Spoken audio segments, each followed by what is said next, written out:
Game 2 of the Central Division semifinals was at Van Andel Arena today. Could the Griffins top the Admirals and take a 2-0 series lead? The Whitecaps wrapped up a 4-game set with Lake County this afternoon. We have highlights and reaction from Fifth Third Ballpark. In a Sports Overtime exclusive, I sit down with GRFC men's head coach George Money, as well as GRFC women's head coach Lewis Robinson. We'll discuss the upcoming season for each. The NBA playoffs roll on. 4 games on the schedule today, including the defending champion Cleveland Cavaliers in action. We have highlights coming up, all that and much more next. This is Sports Overtime.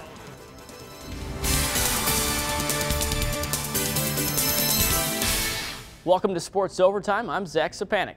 Hockeytown West was rocking today. The Grand Rapids Griffins hosted Game 2 of the Central Division semifinals against the Milwaukee Admirals. And the Griffins looked to snag a 2-0 series lead. Our very own Larry Figurski between the boards called the game on radio. First period tied at 1. Joe Hickett's up ahead into the zone. Evgeny Svechnikov to Axel Holmstrom, the one-timer.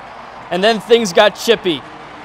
But in the second period, Tyler Bertuzzi skates ahead with it into the zone and handcuffs the Tendy from the circle, makes it 3-1 Griffins. Late in the third, Bertuzzi with his second goal. The first of 2 empty netters for the Griffs. They win 5-2 and take a 2-0 series lead. Larry Figurski has more from Van Andel. Yeah, a very spirited Game 2 here tonight, Zach, and I can tell you from calling the game right here in between the benches, it was getting nasty at times in the second period.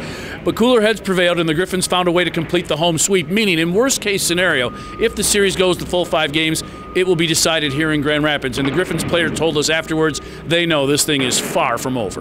That was a lot better game for our hockey team. I liked how we responded, and I thought we were playing more of our style tonight, where we had some good offensive zone time. We created more chances. We were proud of the fact that we were able to take care of business here, but we'd be naive and foolish to think that this series is over. They have a tough building to play in. We got to make sure that we play even better hockey game than we played tonight, because when desperation kicks in, that's a quality it's hard to match with hard work. In downtown Grand Rapids, Larry Figurski, 24-hour News 8. Game 3 between the Griffins and Admirals is Wednesday in Milwaukee. Griffins will look to close out the best-of-5 series. If they can't on Wednesday, Game 4 is Friday, also in Milwaukee. To the ECHL Kelly Cup playoffs, Game 6 between the K-Wings and Toledo Walleye down in Kalamazoo. First period, Zach Nastasiak finds the back of the net to make it 2-0 Walleye. They led 2-1 after 1, though. Second period, Lane Scheidel in front of the net, and look at this move, between the legs. Nifty. That tied things at 2. Later in the second now. Loose puck served out front to Brian Hart. He finds it and lights the lamp to put the K-Wings out front. They would add 1 more in the second and win 4-3, forcing a Game 7 Tuesday in Toledo. Stanley Cup playoffs, pivotal Game 6 in Canada. The Toronto Maple Leafs trailing the Washington Capitals in the series. This game went to overtime, tied at 1, and in the extra session, Marcus Johansson on cleanup duty out front, rams it home for the game winner. Capitals win 2-1 and take the series 4-2. On the East Coast, the Boston Bruins looked to stay alive, skating against the Ottawa Senators. Game 6 went to overtime, tied at 2. Clark MacArthur, though, the odd angle shot for the series clincher. Ottawa eliminates Boston 3-2 the final in OT. 4-2, Senators take the series. They will face the New York Rangers in round 2. College hockey news, according to a report from John Buchagras of ESPN, the University of Michigan will hire Michigan Tech's Mel Pearson as its next head hockey coach. Pearson led the Huskies since 2011, but spent the previous 23 seasons as an assistant under Red Berenson at Michigan. On Thursday, the best and brightest prospects will converge on the City of Brotherly Love for the first round of the NFL Draft. The Detroit Lions need help in the secondary and along the defensive line. Mock drafts have the Lions addressing those needs, but also going in several other directions. At this point, everything is being explored. I do look at them, absolutely. It's funny because I think some are fairly accurate and some are like completely not even close. But it is something we look at. We have one of our guys in-house here, he puts together a nice little chart for us, and he emails us to us once a week, and we sit back and print it off and kind of see where who we're taking. Everyone else knows except for me. Yeah, it's good for like ex-scouts and personnel guys that actually have jobs out there. They can have no, just pick players for other teams and no accountability. It's great. Well, this past Thursday, the NFL released its full schedule for the Lions. They will be featured on prime time on 3 separate occasions, 2 Monday night games at the Giants and at the Packers, as well as a Sunday night contest versus the Steelers. To open the season, the Lions host Arizona on September 10, while the team's bye comes in Week 7. Coming up on Sports Overtime after the break, we head to the land of 10,000 lakes as the Detroit Tigers took on the Twins this afternoon. How did the boys fare, and what did Brad Ausmus think of the effort? Later on in a Sports Overtime exclusive, I sat down with the head coaches for the GRFC men's and women's team to discuss the upcoming season. You'll hear from George Money and Lewis Robinson. And the PGA was in San Antonio today for the Valero Texas Open. We'll recap the final round and tell you who won the tournament. All that and more coming up. You're watching Sports Overtime.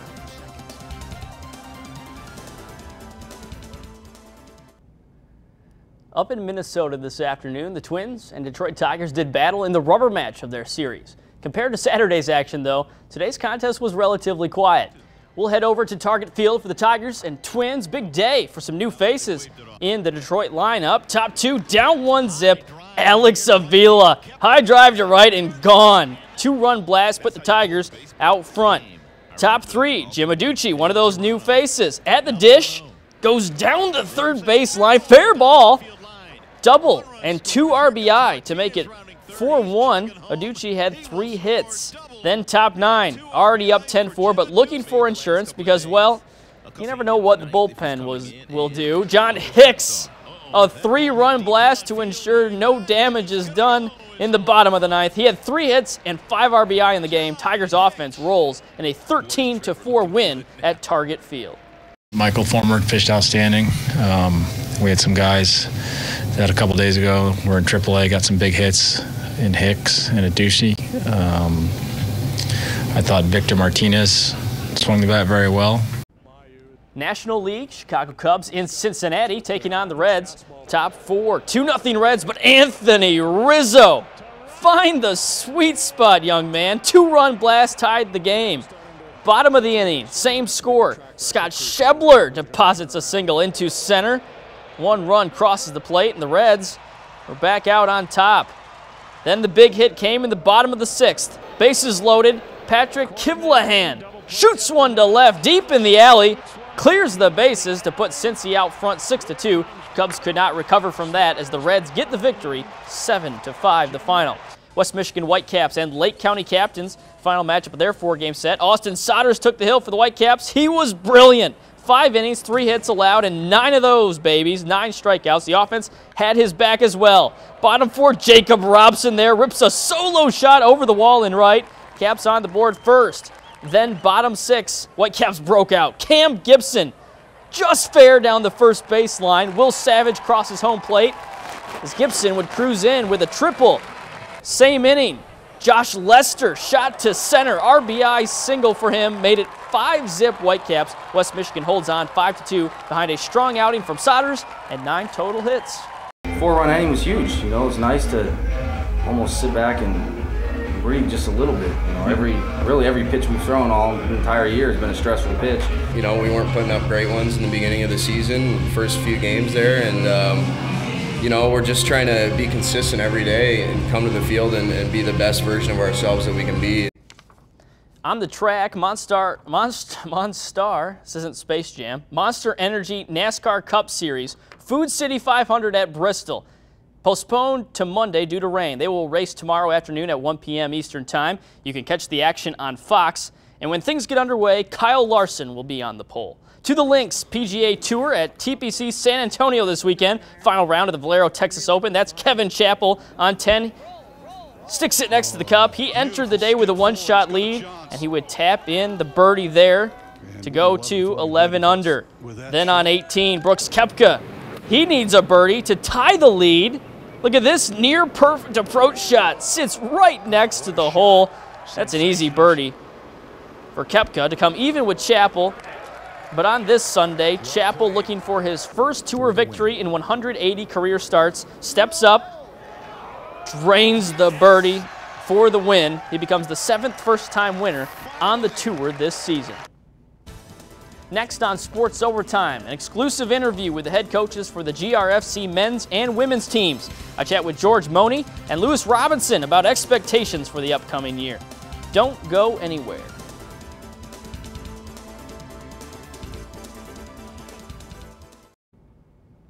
On May 13, GRFC will officially kick off the inaugural women's campaign. For the men, they enter year 3. I recently caught up with George Money and Lewis Robinson to discuss a variety of topics in a Sports Overtime exclusive.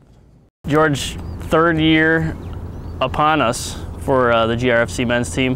What are some expectations? And obviously the fans have become an integral part of this community and of this team. Some expectations entering year 3. Well, obviously the expectations are very high.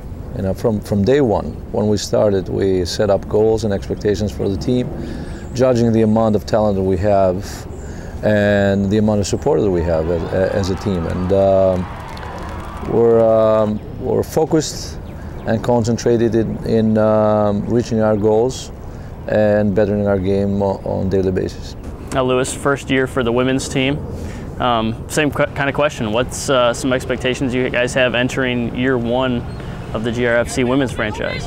Yeah, you know, well, we're kind of hopefully focusing on trying to mirror what we've done with the men's team in the last 2 or 3 years. You know, is starting something new, trying to bring in the best players that we possibly can, and then seeing from there. You know, I think everyone's very excited about it, from fans to players to staff, and the expectation, we're just going to kind of see how it goes. You know we've got great players and we've got a great foundation that's been built by the men's team, and we hope to jump on the back of that and hopefully bring some more success as well.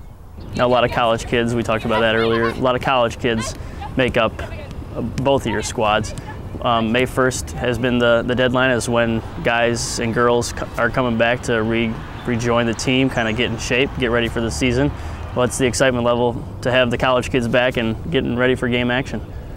Well, you know, the college players bring a lot more energy, a lot more preparation, because they just ended the spring season. They ended their preparation. With the older part of our team, we're working on, it's like a pre-season for them. And as we said before, that they haven't had a full game, a 90-minute game, since August. So with the older part, we continue to develop the fitness part of it, increase the intensity of training, and then with younger college players coming in, then we'll meet each other right in the middle and continue our work to become a little bit more specific in our gameplay and game details. Okay. Now, Lewis, on the women's side, same kind of question, but do you have maybe more of a learning curve with some of the girls, obviously entering year 1, or is there more meshing that has to happen? Yeah, for sure. I mean, we've basically, and I think the men's and the women's team are both built upon a foundation of we always want to bring West Michigan's best players, you know, and that's, I think both rosters are built on that, is we want to start in Grand Rapids and the West Michigan area and get the real best players together and give them the opportunity to play for this city, and then we complement that with some out-of-towners here and there when needed. So the roster's pretty much built the same. I think on the women's side we have maybe slightly more college players, but it's a great mix and something that I think is a real enjoyable mesh of talent when you've got players that have finished playing in college, and we got a couple of kids that have been out of college a couple of years. We've got a few that have been out of college for 10 years and they're playing, and they've been playing at the highest levels, and then you've got some college freshmen, you got players from the Big Ten, from the ACC that are playing at real huge programs, and some standouts from Division II schools and that kind of area as well. So when you mesh it all together and all of these players have the same goals and the same ambitions, it's just to be successful and train hard and play. That's, I think, a big part of the success that you hopefully get on the field from all of those things together. You guys can both answer this. What's been the method to the madness? What's been the method to getting GRFC on the map here and really making it a popular team for this community, and how they've embraced it? Well, it obviously started with the vision, and then we have a very good philosophy in place. We have game principles. So for us, from a coaching point of view, is that in order for us to manage a team, you got to know where you're going.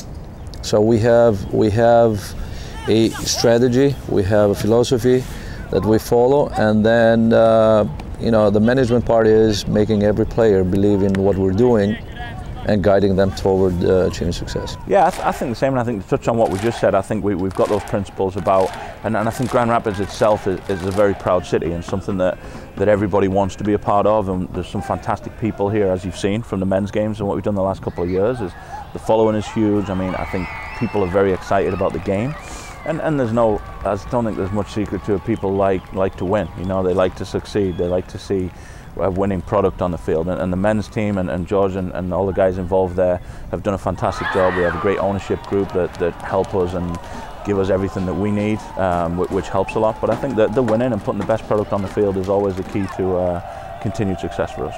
Now, George, regular season right around the corner. You guys have had a couple exhibitions under your belt. What have you seen from the guys that you have here already, and some guys that are going to add some talent to the roster once they come into town?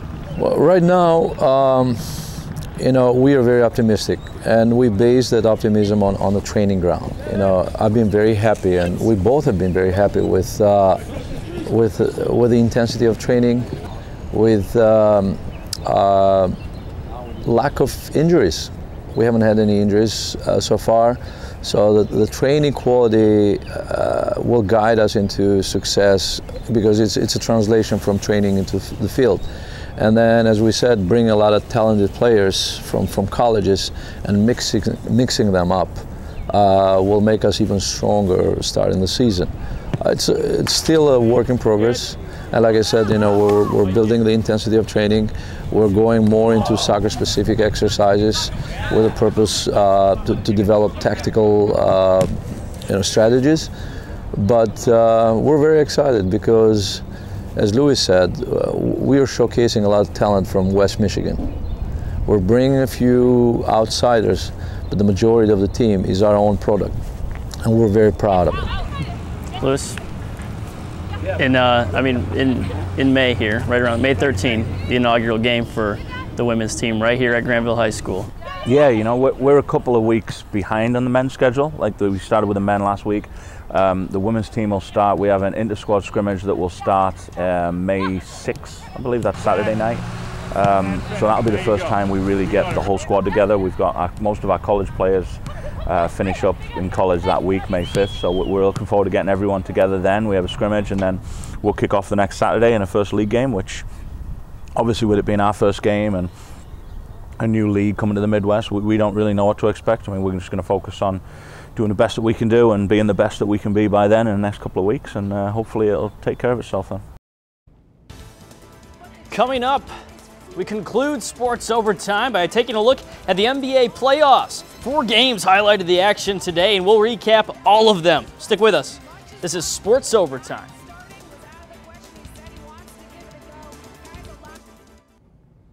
We wind down Sports Overtime with the NBA playoffs. 4 Game 4s filled the schedule with much to decide in both the Eastern and Western conferences. Cleveland Cavaliers looking for the sweep of the Indiana Pacers. Late 4th, Paul George drives. Fade away, off the mark, but Thaddeus Young there to tip it in. 102-100, Indiana lead. Never count out the king, though. LeBron James from distance. 3 of his game-high 33. That put Cleveland out front. They held on to win 106-102 and advanced to the second round.